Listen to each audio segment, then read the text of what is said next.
الله نحمده ونستعينه ونستغفره ونعوذ بالله من شرور أنفسنا ومن سيئات أعمالنا من يهده الله فلا مضل له ومن يضلل فلا هادي له وأشهد أن لا إله إلا الله وحده لا شريك له وأشهد أن محمدًا عبده ورسوله يا أيها الذين آمنوا اتقوا الله حق تقاته ولا تموتن إلا وأنتم مسلمون أما بعد فإن خير الحديث كتاب الله وخير الهدي هدي محمد صلى الله عليه وسلم وشر الأمور محدثاتها وكل محدثة بدعة وكل بدعة ضلالة وكل ضلالة في النار. أعوذ بالله السميع العليم من الشيطان الرجيم.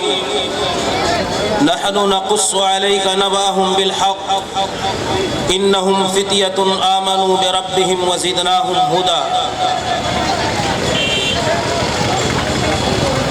رب اشرح لي صدري ويسر لي أمري واحلل عقدة من لساني يفقهوا قولي.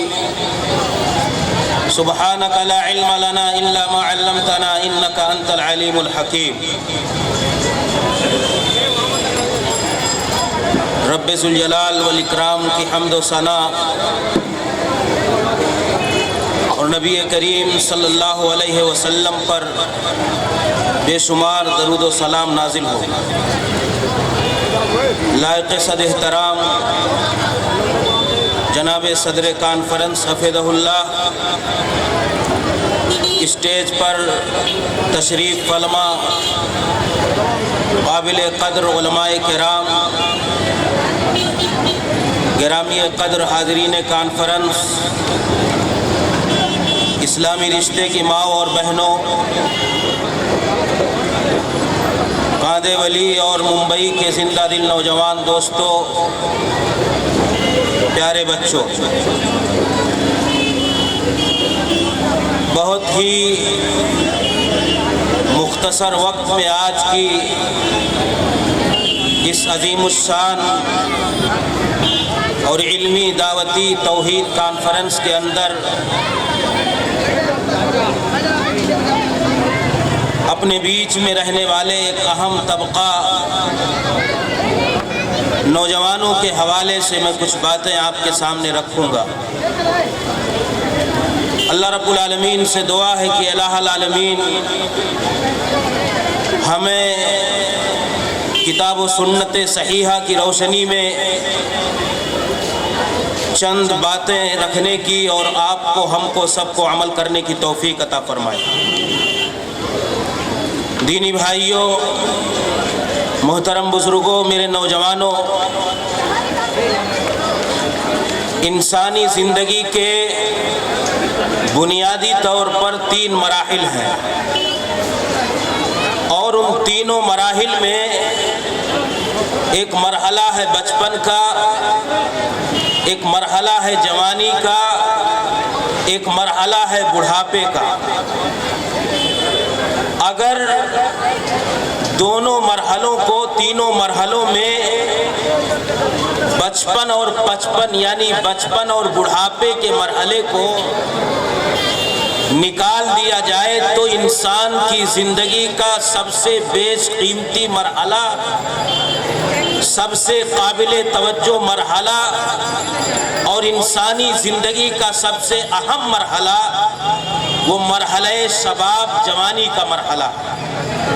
اس کی وجہ یہ ہے کہ انسان جیسے بچپن میں ہوتا ہے ویسے 55 میں ہوتا ہے. انسان جب پیدا ہوتا ہے تو کمزور ہوتا ہے، اور جب جوانی کی طرف آتا ہے تو طاقتور، توانا، تندرست اور انتہائی ہٹھا کٹھا اور مضبوط ہوتا ہے.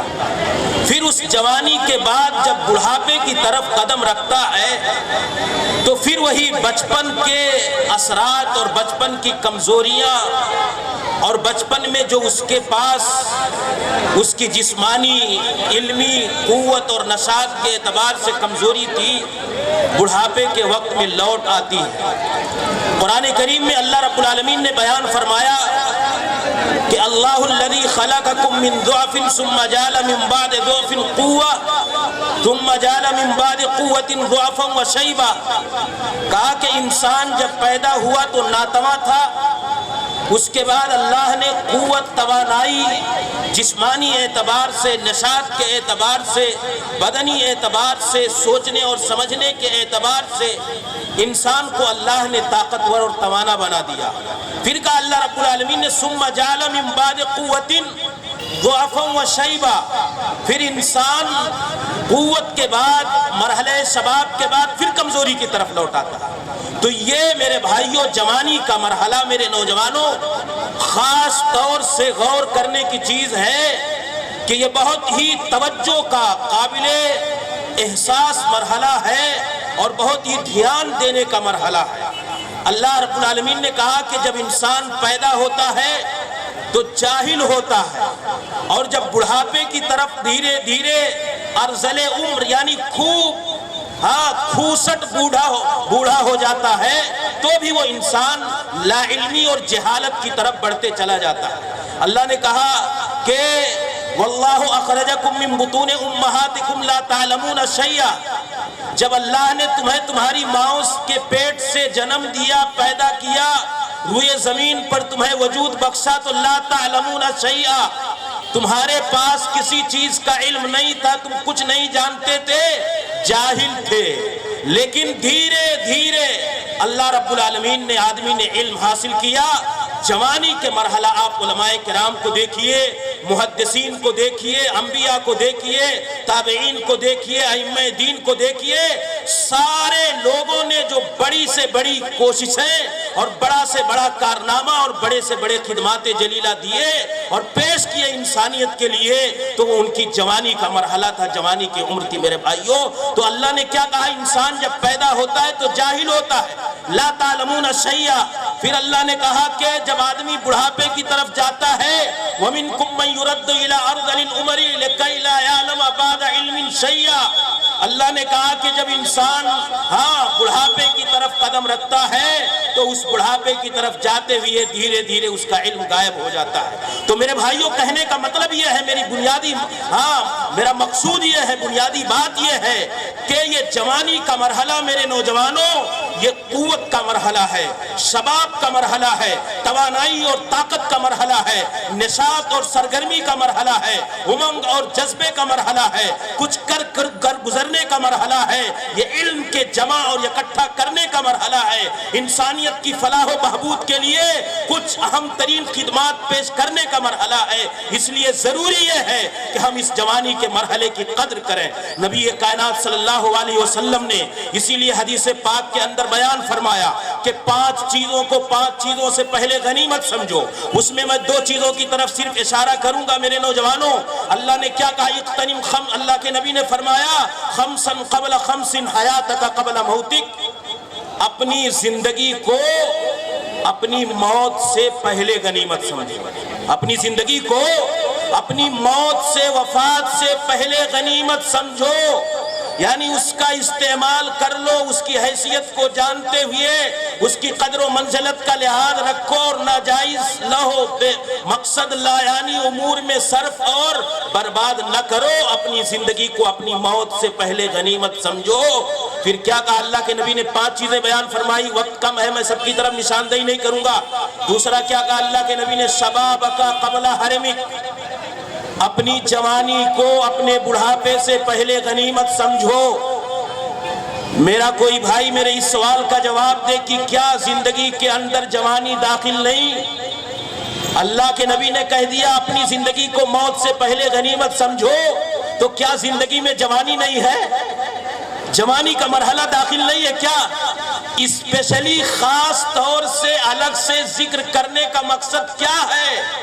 یہ ہے کہ یہ جوانی کا مرحلہ زندگی کا سب سے قیمتی مرحلہ ہے، سب سے اہم ترین مرحلہ ہے۔ اس لیے زندگی کو تو غنیمت سمجھو ہی سمجھو، اس کے ساتھ جوانی کو اسپیشلی غنیمت سمجھو، یہ تمہارے لیے زیادہ اہم ہے، اور اس کا استعمال صحیح ڈھنگ سے کرو میرے بھائیو۔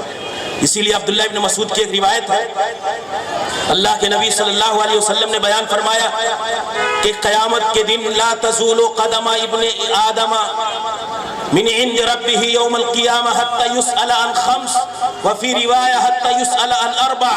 بعض روایتوں کے اندر آیا 4 چیزوں کے بارے میں جب تک بندے مومن سے، اللہ کے بندے سے، ابن آدم سے پوچھ نہ لیا جائے تب تک اس کے پاؤں ہٹ نہیں سکتے، وہاں سے ڈگمگا نہیں سکتے، وہ آگے بڑھ نہیں سکتا. 5 چیزیں بعض روایتوں کے اندر 4 چیزوں کا تذکرہ ہے. اللہ کے نبی صلی اللہ علیہ وسلم نے کیا کہا؟ اس میں ایک کہا کہ ان عمرہ فیما افناہ، آدمی سے جب تک اس کی عمر کے بارے میں پوچھ نہ لیا جائے اس کے قدم آگے نہیں بڑھ سکتے.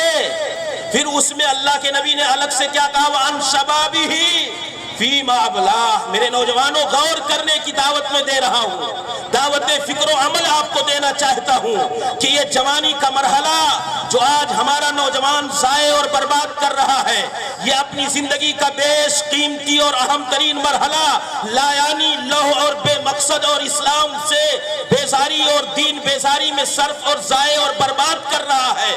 ہمارا نوجوان اس بات کو سوچے کہ یہ زندگی کا سب سے قیمتی مرحلہ ہے اور ہمیں اس کی اہمیت کا اندازہ کرنا چاہیے. میں یہ آپ کو دعوت دینا چاہتا ہوں میرے نوجوانوں. کہا کہ اللہ کے حضور بندے کے قدم ڈگمگا نہیں سکتے، آگے نہیں جا سکتا جب تک 5 چیزوں کے بارے میں نہ پوچھ لیا جائے.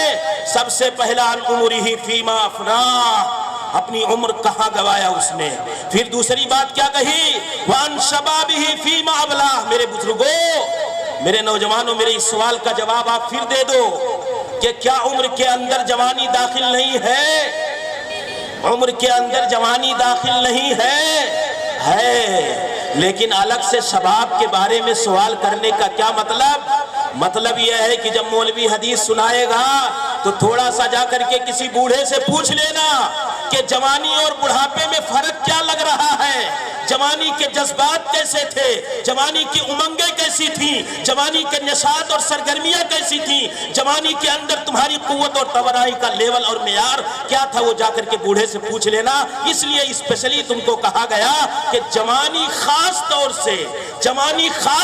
سے تمہارے لیے لائق توجہ ہے، لائق غور ہے، اور اس کے بارے میں تمہیں دھیان رکھ کر زندگی گزارنی پڑے گی. تو میرے بھائیوں، کہنے کا مطلب یہ ہے کہ ہماری زندگی کا یہ زندگی کا جوانی کا مرحلہ بڑا بیش قیمتی اور اہم ترین مسئلہ ہے. اب جوانوں کی جہاں تک بات ہے، ہاں، جوانی کی بڑی اہمیت ہے اسلامی زندگی کے اندر. تمام قوموں کے یہاں، تمام ادیان اور مذاہب، تنظیموں، تحریکوں، جماعتوں کے یہاں بلا شبہ جوانی کی بڑی اہمیت بتائی گئی اور جوانوں کی طرف توجہ دی گئی، اور نبی کائنات صلی اللہ علیہ وسلم نے اسی لیے جوانوں کی طرف توجہ دی، ان کی تربیت کا بے انتہا اہتمام کیا. میرے بھائیوں، اس کی وجہ کیا ہے؟ اس کی وجہ یہ ہے کہ دنیا کا کوئی انقلاب تعمیری ہو یا تخریبی، دنیا کے اندر کوئی تبدیلی اور چینجنگ، دنیا کے اندر کوئی بھی انقلاب آیا تو اس میں نوجوانوں کا سب سے بڑا نمایاں رول اور سب سے بڑا نمایاں کردار رہا.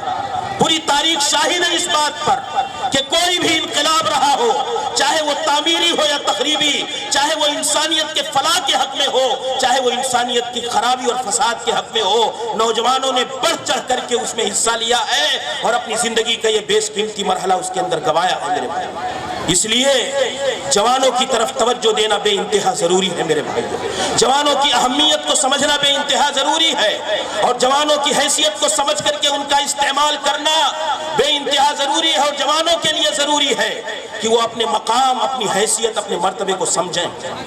موسیٰ علیہ السلام جب فرعون کی دربار میں دعوت لے کر کے آئے، اس فرعونی حکومت کے خلاف انہوں نے آواز بلند کی تو بڑے بڑے موسیٰ علیہ السلام کی دعوت پر لبیک کہنے کے لیے آمادہ اور تیار نہیں ہوئے. لیکن اگر کسی نے موسیٰ علیہ السلام کی دعوت کو قبول کیا تو کہا کہ حضرت موسیٰ علیہ السلام پر موسیٰ کی قوم میں سے چند لوگوں نے فرعون کے خوف کے باوجود اسلام قبول کیا. تو وہ سارے کے سارے مفسرین نے ذکر کیا ہے نوجوان تھے. میرے بھائی، جب اللہ کے نبی صلی اللہ علیہ وسلم نے اس مکہ کے بے آب و گیاہ میدان اور چٹیل مشرکانہ ماحول کے اندر دعوت توحید کا آغاز کیا تو بڑے بڑے لوگوں نے اللہ کے نبی صلی اللہ علیہ وسلم کی دعوت کا انکار کر دیا اور اللہ کے نبی صلی اللہ علیہ وسلم کی دعوت کو قبول کرنے کے لیے تیار نہیں ہوئے.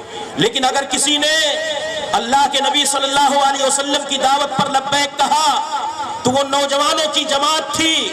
حضرت علی ابن ابی طالب تھے, سعد ابن ابی وقاص تھے. وہ کہتے ہیں کہ جس وقت اسلام قبول کرنا اپنے ہاتھ میں آگ کا انگارہ رکھنے کے مترادف تھا, کہا میں نے اس وقت اسلام قبول کیا اور لقد مکثت 7 ایام وانی لثلث الاسلام, کہا کہ میں جب اسلام قبول کیا تو میرے اسلام قبول کرنے کے بعد 1 ہفتے تک یہ حالت رہی کہ 3 لوگ صرف مسلمان ہوئے تھے. میں ان مسلمانوں کی جماعت کا 1 تہائی تھا. کہا وانی لاول من رمى بسهم فی سبیل اللہ, کہا میں پہلا شخص ہوں جس نے اللہ کے نبی کے دین کی تبلیغ و اشاعت کے لیے, جہاد کے لیے, کلمہ توحید کی سربلندی کے لیے, توحید کا پیغام عام کرنے کے لیے اللہ کے راستے میں جہاد کیا. اور تیر جس نے سب سے پہلے چلایا وہ میں تھا. سعد ابن ابی وقاص نے کہا میرے بھائیوں, اللہ کے نبی کی دعوت پر عبداللہ ابن مسعود نوجوان تھے, حضرت علی ابن ابی طالب نوجوان تھے, زبیر ابن عوام نوجوان تھے, طلحہ ابن عبید اللہ نوجوان تھے, خباب ابن اور ارت نوجوان تھے, سعید ابن زید نوجوان تھے, عبداللہ ابن مغون نوجوان تھے, مسعود ابن الربی نوجوان تھے اور ارقم ابن ارقم نوجوان تھے. تاکہ اللہ کے نبی صلی اللہ علیہ وسلم نے جو سب سے پہلی تربیت گاہ, سب سے پہلی دانشگاہ بنائی وہ اللہ کے نبی صلی اللہ علیہ وسلم نے دار ارقم کو بنایا. نوجوانوں نے اس گھر کے اندر اسلام قبول کیا میرے بھائیوں. اور اسی طریقے سے عاقل, ایاس, خالد, یہ بکیر کے سارے لڑکے جو انہوں نے اسلام قبول کیا سارے کے سارے نوجوان تھے میرے بھائیوں. تو کہنے کا مطلب یہ ہے کہ نوجوانوں کے اندر یہ صلاحیت ہوتی ہے. آج دیکھیے کہ پوری دنیا اس بات کا اعتراف کرتی ہے کہ یوتھ پاور, یووا شکتی, نوجوانوں کی طاقت, یہ سب سے بڑی طاقت ہے. جس کے ساتھ نوجوانوں کا طبقہ آ جائے وہ انسان سیاسی, اقتصادی, معاشی اور سارے اعتبار سے عالمی سیاست پر قابض ہو جائے. آج انسانیت نے, دنیا کے تمام ممالک نے, بڑے بڑے سیاستدانوں نے, ماہرین, حکومت نے اس بات کا اعتراف کیا کہ یووا شکتی یہ سب سے بڑی شکتی اور یہ سب سے بڑا پاور ہے, یوتھ کا پاور جو انسان. تو اسی لیے آپ ان کے اندر امنگ ہوتا ہے, جذبہ ہوتا ہے, صلاحیت ہوتی ہے اور کچھ کر گزرنے کے اندر ان کے اندر مادہ ہوتا ہے. اس لیے میرے نوجوانوں, میں نے کہا کہ اللہ کے نبی کے زمانے میں جب اسلام قبول کرنا تھا تو وہ نوجوانوں نے اللہ کے نبی کا سب سے پہلے ساتھ دیا تھا. ان کے اندر صلاحیت ہوتی ہے میرے بھائیوں. تو کہنے کا مطلب یہ ہے کہ یہ نوجوانی کا مرحلہ یہ بڑا اہم ترین مرحلہ ہے.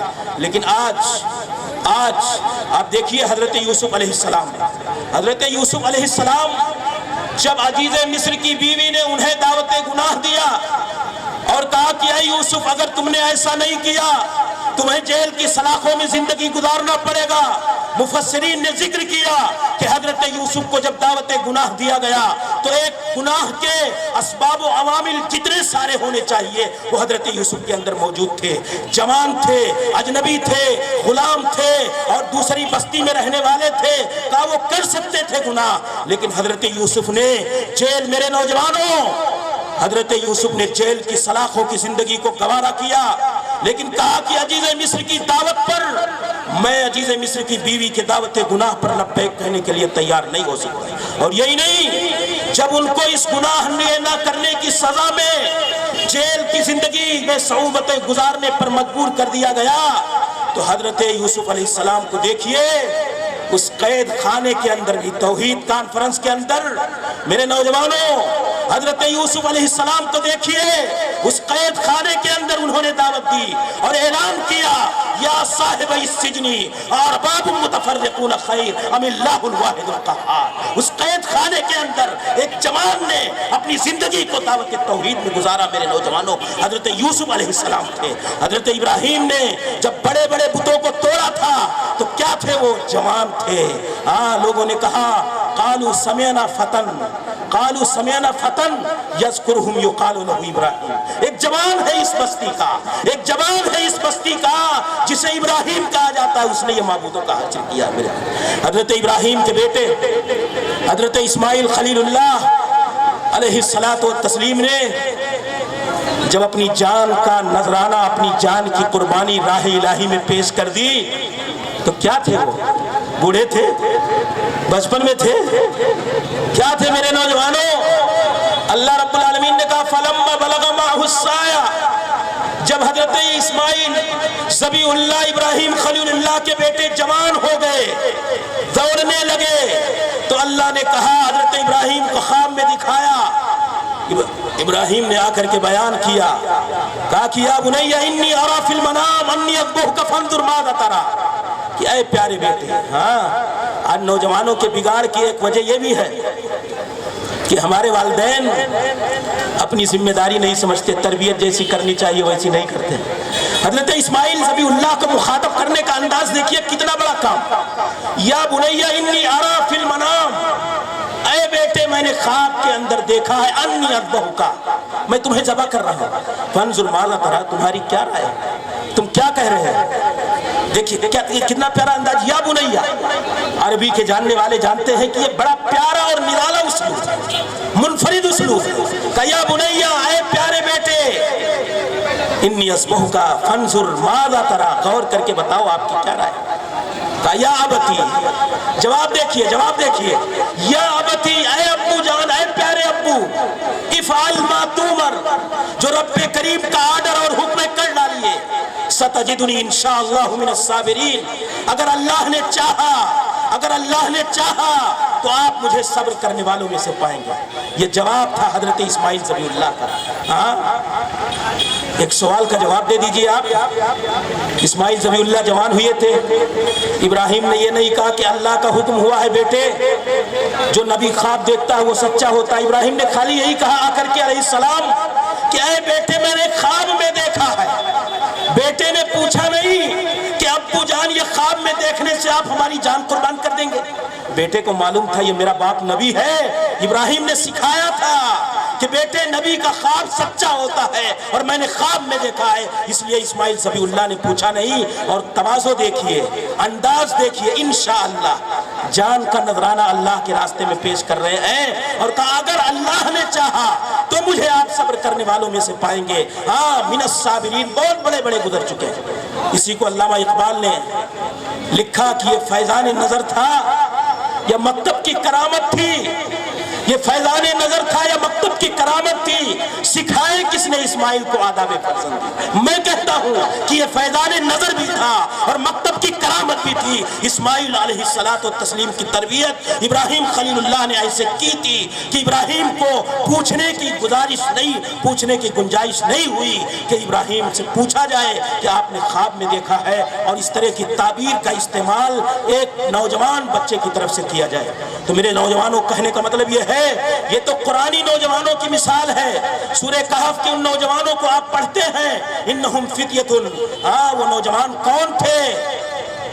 ایک عیسائی بادشاہ کے ڈر میں اور خوف میں آج ہمارا نوجوان دین کے بارے میں طرح طرح کی باتیں کر کے ہمارے ان نوجوانوں کو خاص طور سے میں اس توحید کانفرنس کے اسٹیج سے بڑی جرات و بے باکی کے ساتھ یہ بات کہنا چاہتا ہوں کہ آج اگر کسی کو ٹارگٹ کیا جا رہا ہے تو وہ ہمارے سلفی نوجوانوں کو ٹارگٹ کیا جا رہا ہے۔ آج کسی کی دین، کسی کے عقیدے کو منحرف کرنے کی کوشش کی جا رہی ہے تو وہ ہمارے اہل نہج حدیث نوجوان ہیں۔ میرے بھائیوں، دنیا کے سارے مکاتب فکر، دنیا کی ساری تنظیمیں، دنیا کی ساری تحریکیں اس بات پر لگی ہوئی ہیں کہ اہل حدیثوں کے عقیدے، خاص طور سے نوجوانوں کے عقیدے کو بگاڑ کر کے رکھ دیا جائے، ان کے جذبے اتباع کو مزمحل کر دیا جائے، ان کے اندر دین بیزاری لا کر کے ڈال دی جائے۔ میرے نوجوانوں، اس لیے ضروری ہے، ہمارے علماء کے لیے ضروری ہے، ہمارے ذمہ داران کے لیے ضروری ہے، ہمارے اکابرین کے لیے ضروری ہے، ہمارے ارباب اقتدار کے لیے ضروری ہے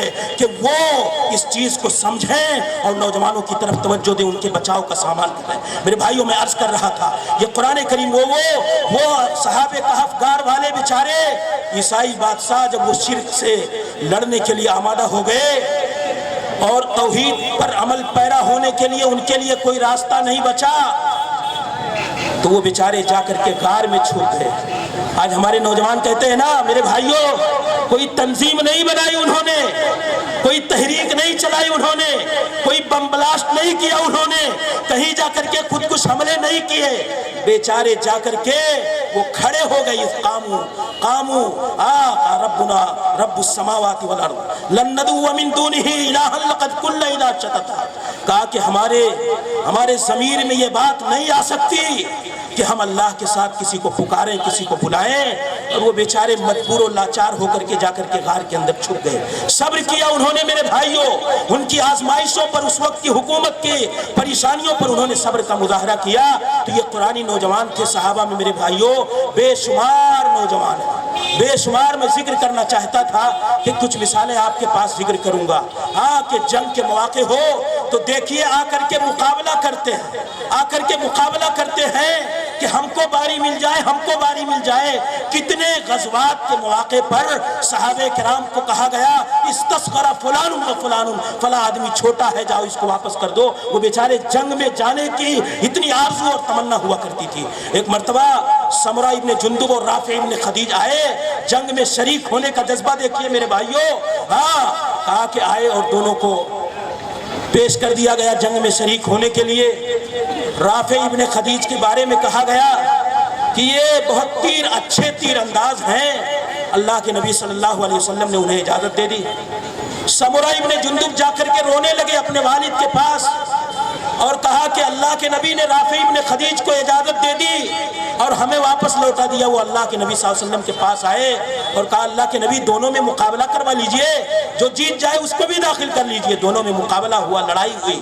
اللہ کے نبی صلی اللہ علیہ وسلم کے مقابلہ کروانے پر سمرہ ابن جندب جیت گئے اور وہ دونوں کو اللہ کے نبی صلی اللہ علیہ وسلم نے جنگ میں جانے کی اجازت دے دی۔ میرے بھائی معاذ اور معوذ دونوں کا نام آپ نہیں جانتے۔ دونوں نے ابو جہل کے بارے میں کیا کہا؟ حضرت عبد الرحمن ابن عوف کہتے ہیں کہ یہ دونوں چھوٹے تھے۔